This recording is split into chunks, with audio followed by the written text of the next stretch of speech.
سب سے بڑی تیاری کیا ہے کہ اپنے دلوں کو صاف کر لو، کہ جس دل میں نفرت ہو، بغض ہو، کسی کے لیے غصہ ہو، کسی کے لیے کیا کیا جذبے ہوں، دل صاف کرنا۔ ہمارے گھروں میں روزانہ جھاڑو ہوتا ہے، یہاں مدرسے میں روزانہ صفائی ہوتی کہ نہیں ہوتی؟ کیونکہ دنیا کی اصل گندگی ہے، تو جھاڑو ہاتھ سے نہیں چھوٹ سکتا۔ حرم شریف میں دیکھا کیسے چاروں طرف خدام پھر رہے ہوتے ہیں برش لے کر۔ کہ تمہارے مولوی شاہد صاحب بھی ایک دفعہ وہاں خدام حجاج میں گئے تھے، میں نے ان کے ہاتھ میں برش دیکھا، وہی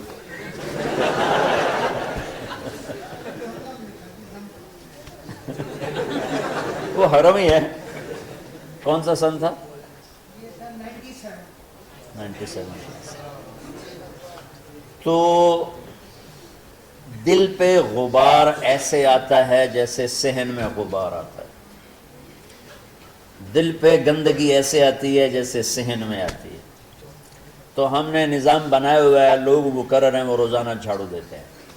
تمہارا دل ایک آنگن ہے، ایک صحن ہے، اس میں بغض، نفرت، حسد، پتہ نہیں کیا کیا گندگیاں آئیں گی اور آتی رہیں گی۔ بچوں ایک کام کرو، جھاڑو پکڑ لو، صاف کرو۔ یا اللہ معاملہ تجھ سے کرنا ہے، لوگوں سے نہیں۔ کسی نے برا کہا، کسی نے غیبت کی، کسی نے گالی دی، کسی نے دھکا دیا، کسی نے حق مارا، کسی نے کچھ کیا، یا اللہ تیرے سپرد میں نے اپنے دل کو سب سے صاف کیا، میں نے اپنے دل کو سب سے صاف کیا۔ یہ اتنی بڑی عبادت ہے کہ بڑے بڑے نفلوں والے، تہجد والے، حج عمرے روزے والے تمہیں نہیں پکڑ سکیں گے، کیونکہ اس کا کرنے والا دنیا میں کوئی نہیں ہے۔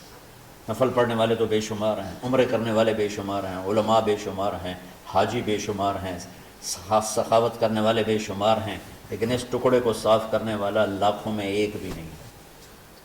مشکل کام، آپ یہ سیکھ لیں، صاف کرو، صاف کرو، صاف کرو۔ یہ رمضان کی سب سے بڑی تیاری اور علم کو حاصل کرنے کی سب سے بڑی چابی ہے کہ اپنے دل کو کھلا کر لو۔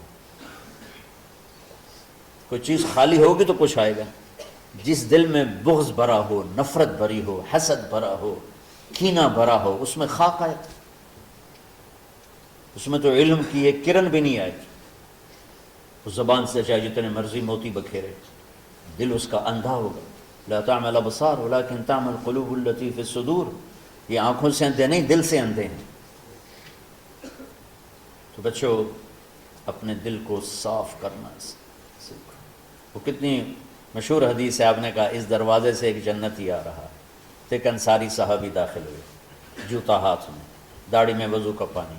اگلے دن اس دروازے سے ایک جنتی آ رہا ہے، تو ایک صحابی آئے، ہاتھ میں جوتا، داڑھی میں وضو کا پانی، وہی صحابی۔ اگلے دن اس دروازے سے ایک جنتی آ رہا ہے، تو وہی صحابی 3 دن جنت کی بشارت لیے۔ اس صحابہ کی جماعت میں ایک شخص ہیں جن کا نام ہے عبداللہ بن عمرو بن عاص۔ ان سے بڑا عبادت گزار صحابہ میں کوئی نہیں تھا، نہ سابقین میں نہ متاخرین میں، نہ پہلوں میں نہ بعد والوں میں۔ ان کی عبادت کیا تھی؟ ساری رات جاگنا، سارے دن کا روزہ، اور ایک ختم قرآن صبح سے شام۔ اتنی اللہ نے طاقت دی تھی۔ پھر وہی غلوب والی بات آ گئی، ایکسٹریم ہونے والی بات آ گئی۔ ان کی شادی والی رات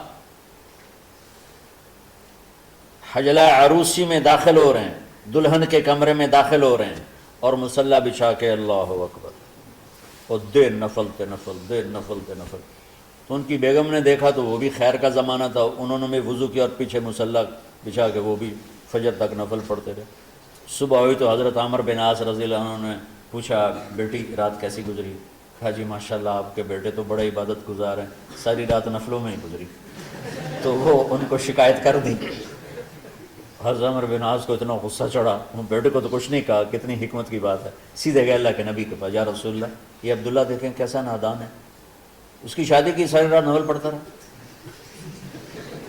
تو آپ کہتے ہیں ماشاءاللہ ماشاءاللہ کتنی بڑی بات ہے، نفلوں میں گزر گئی، رات بھی نفلوں میں گزر گئی۔ جیسے بعض وہ تبلیغ والے کہتے ہیں بچے کی ٹانگ ٹوٹ گئی پھر بھی گشت نہیں چھوڑا۔ احمقانہ باتیں کرتے ہیں۔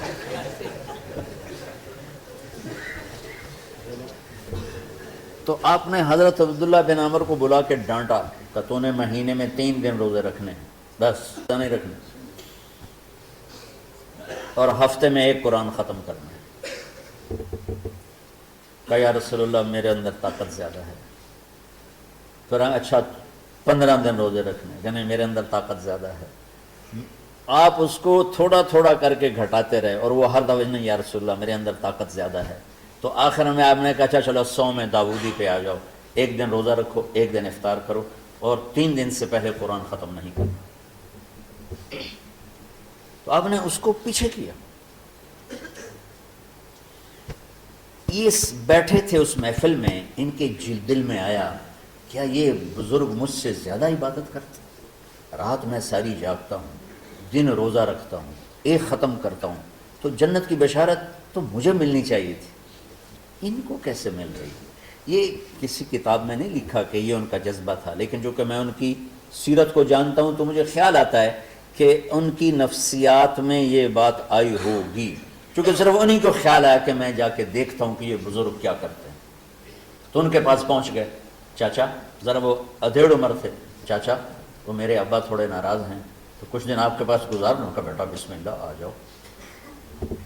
اب رات ہوتے ہی عشاء کی نماز پڑھ کے انہوں نے جلدی سے چادر اوپر لی اور یوں سراغ کر کے ان چاچے کو دیکھنے لگے کہ اب یہ کیا ساری رات سجدہ کرے گا، اور ساری رات روتے روتے روتے روتے مصلی گیلا ہو جائے گا، یا ساری رات رکوع کرے گا، ساری رات قیام کرے گا، ساری رات قرآن پڑھے گا، اس تصور سے یوں دیکھ رہے۔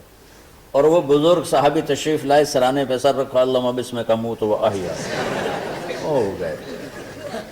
اب یہ دیکھ رہے ہیں ابھی اٹھیں گے، ابھی اٹھیں گے، ابھی اٹھیں گے، اٹھے فجر کی اذان پہ اٹھے۔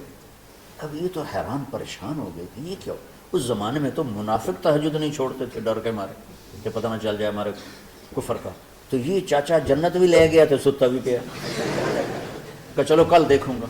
اگلی رات پھر چادر سر پہ کر کے اور یوں سوراخ کر کے لیٹے ہوئے اور دیکھ رہے۔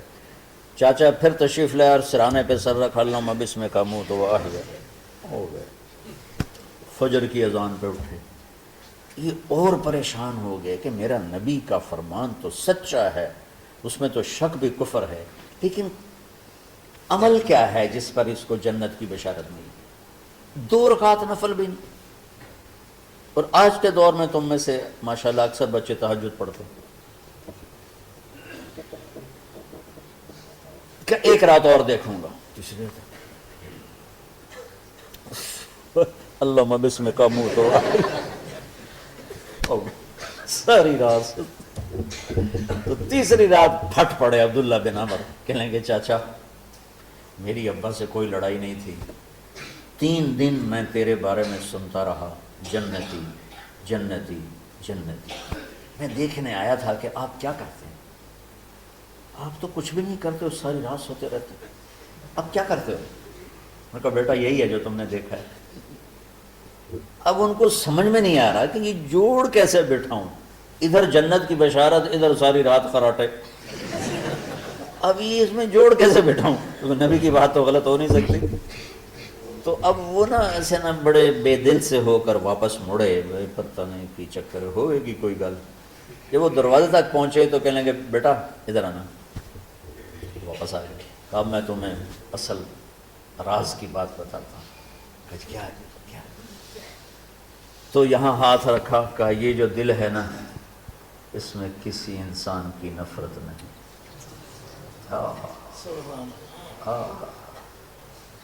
اور جب اللہ کسی کو رزق دیتا ہے، عزت دیتا ہے، مجھے کبھی حسد نہیں ہوا، مجھے خوشی ہوتی۔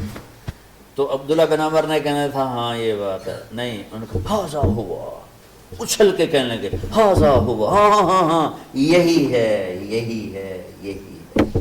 پھر کہنے لگے چاچا پر یہ میرے بس کا نہیں ہے، کون کرے گا یہ؟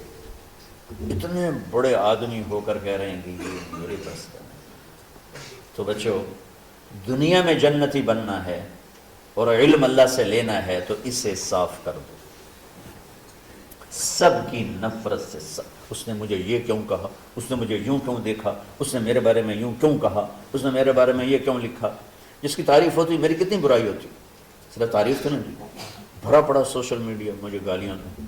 اللہ کے فضل سے میرے دل میں ایک ذرہ کے برابر کبھی کوئی منفی جذبہ نہیں آیا. آئے تو میں دھو کے صاف کر دیتا ہوں. یا اللہ میں نے اپنے دل کو صاف کیا، میرا معاملہ تیرے ساتھ ہے، کسی کے ساتھ نہیں. یہ یاد رمضان کی سب سے بڑی تیاری، علم کے حاصل کرنے کا سب سے بڑا ہتھیار آپ کو بس یہ نہیں کہ تمہیں کتابیں یاد ہو جائیں، تمہیں اشعار یاد ہو جائیں. میں کتابوں کا حافظ تھا جب میں پڑھتا تھا، اور دیوانوں کا حافظ تھا اشعار کا. تو کچھ بھی نہیں یاد رہا، چونکہ وہ پڑھائی والے راستے پر چلا نا. اللہ نے تبلیغ میں چلایا، پھر بیماریاں آ گئیں، مصروفیتیں آ گئیں، تو وہ مطالعہ ہی ختم ہو کے رہ گیا.